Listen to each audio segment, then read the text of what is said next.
Hey guys, subscribe for daily content. And if you're shopping for gear, make sure you check out the description for the newest items at some of the very best online retailers. There's also links for some of the items that I personally recommend. Thanks! What's going on, YouTube? Metal Complex here, and today I've got another short little unboxing video to share with you guys. Something new from Tempest knives, and also a Blade Binge exclusive.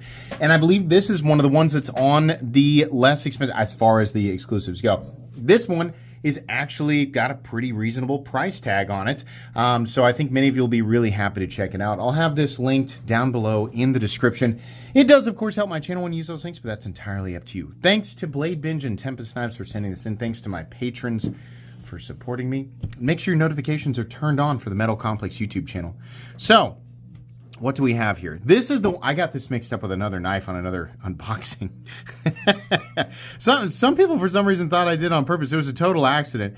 But I said, one of the most recent Blade Binge exclusives, I said, is this the Tornado? And I had mixed it up with the Saloon.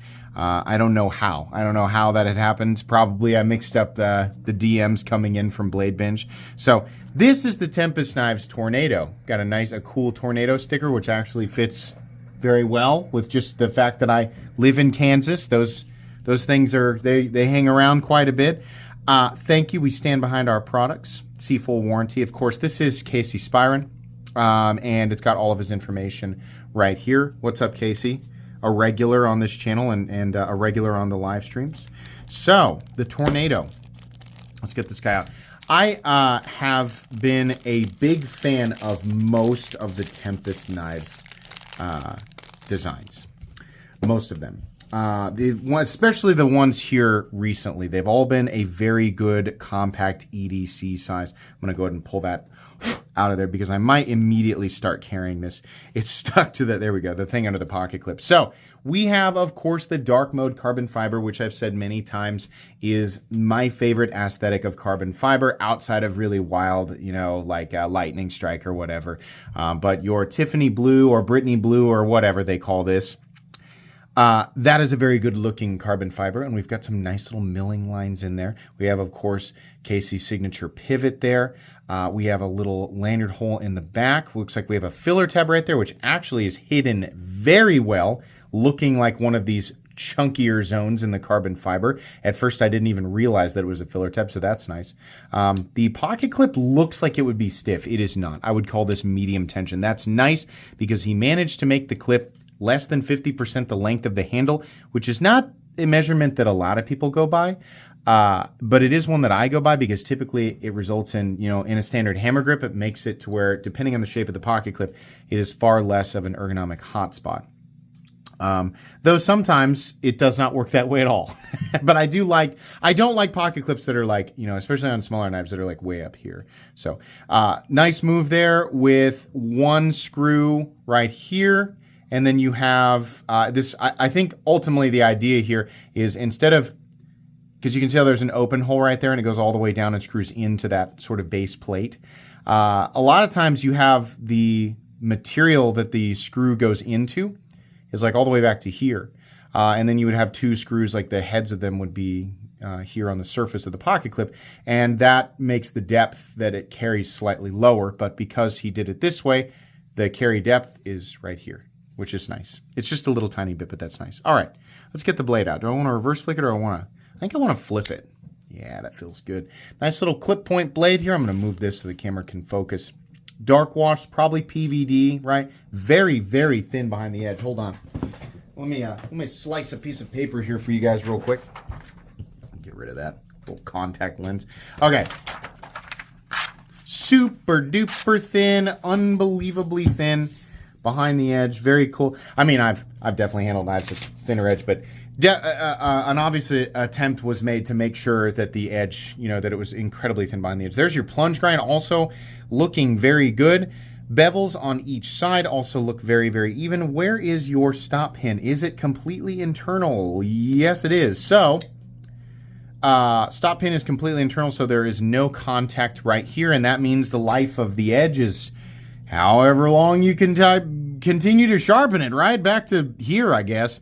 But I just realized that technically you could sharpen this like all the way back to the point where what is, it's like thin, thick, thick, thick, thick, thick, thick, thick, and then you're actually sharpening the the flat inside there. So it actually does get thinner at some point, but that's all the cutting edge you'd be left with. That's kind of funny to think about. It's an absurd thing to think about. So this is carbon fiber with some steel internals and 154 cm hardened to 61 to 62. So the end result is that the price tag on this guy is about 150 or so. Not bad. Not bad at all considering, yes, this is a Chinese product. 154 cm is not considered a super steel, but a mid-range steel, and honestly, a very, very good steel. At 154 cm is excellent. As far as the timeline or the evolution of compositions goes, it was intended as an evolution or improvement over 440C, which used to be top dog. That was like yesterday's, we used to say it was yesterday's M390. It would be yesterday's Magna Cut, right? 154 cm for a while, I think, was actually a brief moment, really. 154 cm was considered top dog, and then CPM 154, and then it was, I think, it went on into the S35 VN. And actually, the timeline of that, honestly, I'm a little bit foggy on, but I know that there was a time where 154 cm was considered like an ultra, like S tier steel. It's a very good steel by today's standards, but not a super steel, just kind of a good mid-range steel. But that's what's allowing them to get the price down to this price point. And yeah, between $100 and $150, I think 154 cm is a really, that's one of those steels that I expect to see. When you combine it with more exotic carbon fibers like this, then I can see why the price gets up there. But truthfully, not mad at all at that price point. I believe this is a titanium pocket clip. I do like the low profile flipper tab. Access to your lock bar, by the way. Sorry, let me reverse flick it.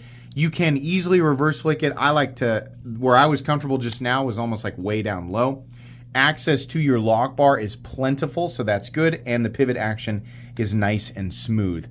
This is definitely what I would consider a small, compact carry, but look at this, full hammer grip. Or an XL glove, I can get my hands all the way around that, which is what I like. Jimping is, it could have gone a little further, but honestly, I feel like it's pretty darn good. There's a lot of really good design elements here, including a one knuckle choke up position. Two knuckles, I would say no, you're going to squeeze a little slice into your index finger there, but no, very good. And it's also super lightweight. So your overall length of this guy is probably 6 3/4 to 7. Ooh, 6.5. Not even. Hold on, let's get the exact measurement. It is exactly 6.5. Cutting edge. Actually, blade length is 2.75. So if you live in an area with a 3-inch blade law, that's going to be very beneficial for you. 2.5 inches roughly of cutting edge. And let's go ahead and weigh this guy. That is not my scale. That is the iPad. There's the scale. Alrighty. Weight coming in, the Tornado. Tempest Tornado is obviously redundant, but it does roll off the tongue nicely, right? I think that that's a pretty cool name. Tornado sounds stupid. Tempest Tornado, pretty good. 2.5 ounces is about what I'd expect. Pretty darn good ratios, and the balance is right there where you're going to have your index finger. Yeah, I think this is pretty cool. I like it. You can check it out right now. It's like available. I think I'm 1 day late on this video. But to my knowledge, at least, if you're watching this on the day that I uploaded this, this knife is available on Blade Binge as an exclusive. So once it's gone, it's gone. But for now, it is available, so I'll have it linked down in the description. Good stuff from Casey. No surprise. Where did my card go? It is gone. No, it isn't. It's right here. Please make sure to follow me on Instagram at metal_complex. If you enjoyed this video, leave a like. If you'd like to check out my other content, I do, of course, have lots of videos of knives that are either expensive or inexpensive that I do or don't like, so check those out. And if you enjoy all my content, go ahead and click on that Metal Complex logo right there and subscribe, because there's definitely more coming. Thanks again for watching, everybody, and have a great day.